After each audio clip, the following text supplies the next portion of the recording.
So I've been following a story that's just came out just recently, about a month or so ago, about a former WWE, WWF, not WWE, WWF diva, Tammy Stitch.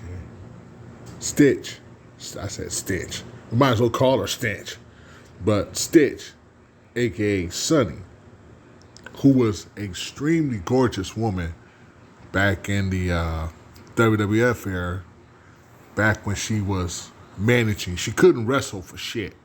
Let me be honest, she couldn't wrestle. She was one of the women wrestlers that just was absolutely. She was never on Trish Stratus level. She was never on Lita's level. She was never on who was else back then? I don't know, Mickey James or anything like that. She wasn't one of them. She was more of just a diva.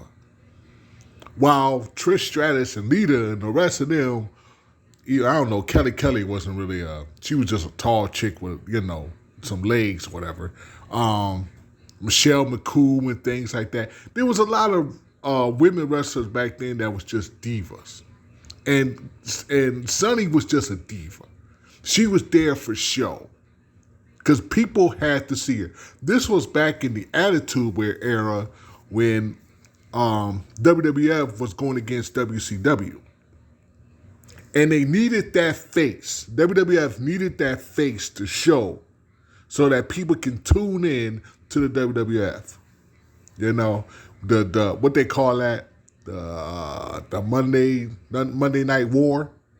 I loved it because back then, I'm gonna be honest, I was a WCW fan. And what kept me at the 9 o'clock hour was that WCW would tell you what's going to happen at the top of the show on the WWF. Like, for instance, when Mankind went against Undertaker in the Steel Cage match or the Hell in a Cell match and told you that Mankind was going to win the WWF Championship, I just tuned in just to see if they was right. And they was exactly right. This was heavily scripted stuff back then. Heavily scripted. WCW had the leaked information. They was going to tell you what's going to happen because they didn't want you to switch. Anyway, that's for a whole different. But let me talk about Sunny for a minute. When she was in independent wrestling, she was fantastic. Just a woman, a bubbly woman just to be around. You know what I'm saying? I know she went in ECW and worked with Paul Heyman and things like that, but she was just a person that was like, oh man, had to have her because she was just so good that everybody wanted to work with her. Then when she got in WWF and made more money, obviously, she kind of had this little attitude, Now, her glitz and glamour and all this the things, the fame that she wanted, whatever, definitely came when she switched over. But it's also like more money, more problems. B.I.G. said it best. More money, more problems, because she became a big problem when she gained more money. Nobody wanted to work with her. I was listening to Jim Cornette saying that how she was just giving all these other people problems, but she never gave Jim Cornette problems. You know what I'm saying? Like, he don't know why. Like, nobody wanted to work with Sunny. She just had an attitude of none of the women wrestlers in the back wanted to work with her. She was always flirtatious. Sunny was very flirtatious. You can just see why. She was, the picture on the left that you see now was basically her back in the, but I don't think that she had the breasts. I think she was a little bit, way less, she ain't had the cleavage that she, this must be some kind of enhancement, because if you look at the videos, she didn't have this, so a lot of people doing it nowadays. So anyway, I'm ranting on. But Jim Cornette said that this woman was giving everybody else's problems but Jim Cornette, who worked with her for 3 something years. It's kind of baffling, How she gave everybody else problems, but she never gave Jim Cornette. It must be a respect on a different level. You know, he was the only one to get to her and to tell her what you should be doing, what you should be doing. And she would listen. That was the only one that could get to her. And she was messing around with this one and messing around with, she was very flirtatious, very flirtatious. And, if you looked at her in-ring appearance and things like that, and the way she was just a very sexy woman back then. I mean, she went with Shawn Michaels, and you know what I'm saying? She just had all kind of relationship after relationship. But the thing about Sunny is that all this people coming up and telling you how beautiful you are and how wonderful, all these people that just love her. I'm talking about fans, not really, but all of these people that was coming up and telling you this stuff on a daily basis, it just got to her head. And then she became very, very conceited, very cocky, and she didn't want to listen to nobody because she just thought she knew it all. And by the way, how you 50 years old and still think you 30 years old, showing pictures of when you were sleeping with this one and that one in the bed or whatever. I mean, come on, man. 50 is not the new 20 or 30. Come on. It's time to grow up. Time to be responsible and act your age. Seriously. Anyway. Sonny has always been in trouble with the law. Always. Constantly in trouble with the law.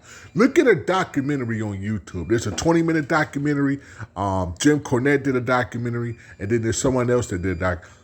She was always in trouble with the law. Always. Even when she would get out of jail, she would go and do something stupid and go right back in, go out, drink, mess around with her ex, going to her house, going to his house over and over.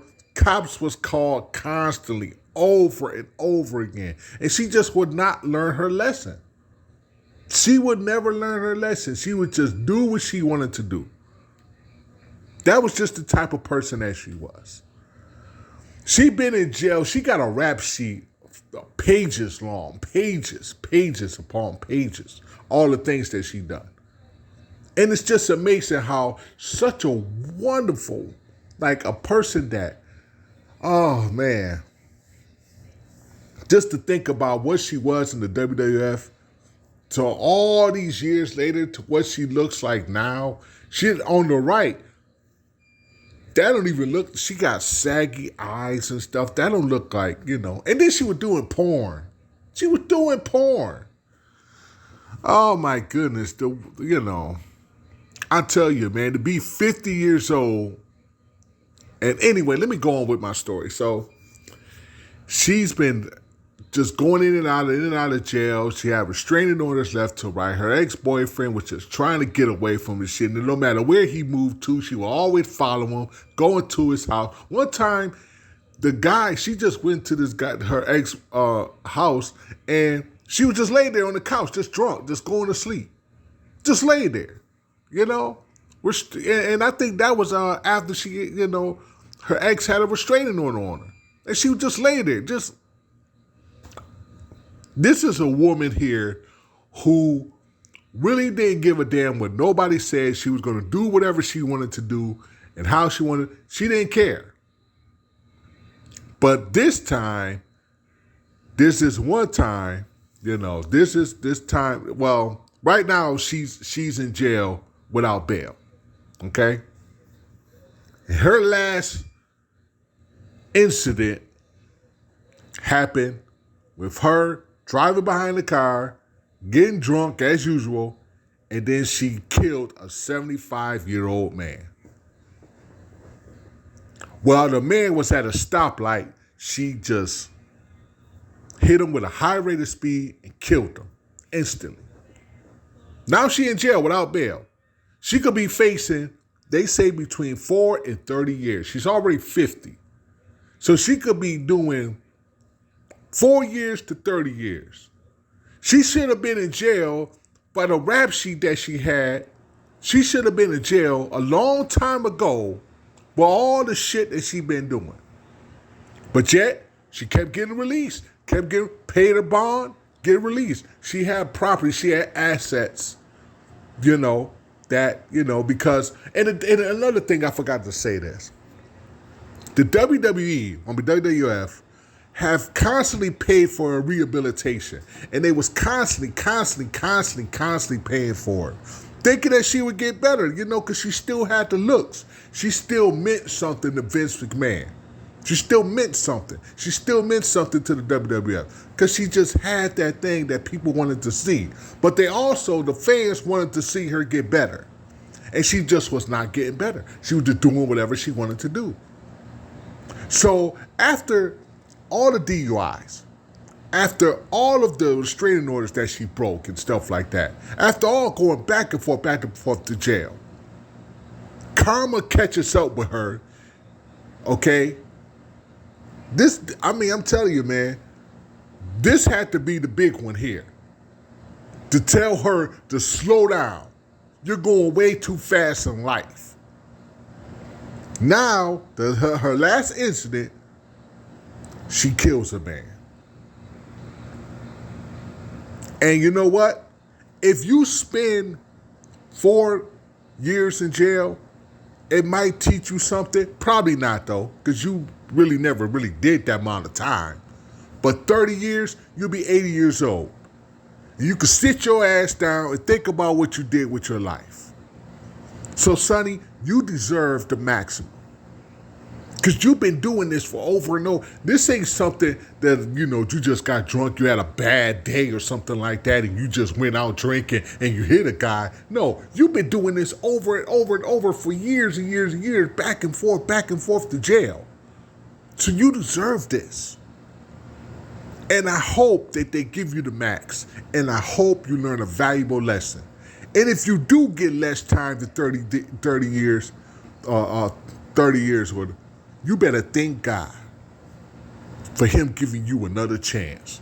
Even though you had plenty of chances already. But I tell you, this is just it's a thing where you let people and everybody pumping your head up and giving you all these, just telling you how beautiful you is and how it goes to your head, and you just never learn a lesson. You keep doing the same stuff over and over and over again. It just goes to lessons. Hey, time gonna catch up with you, and so will the law.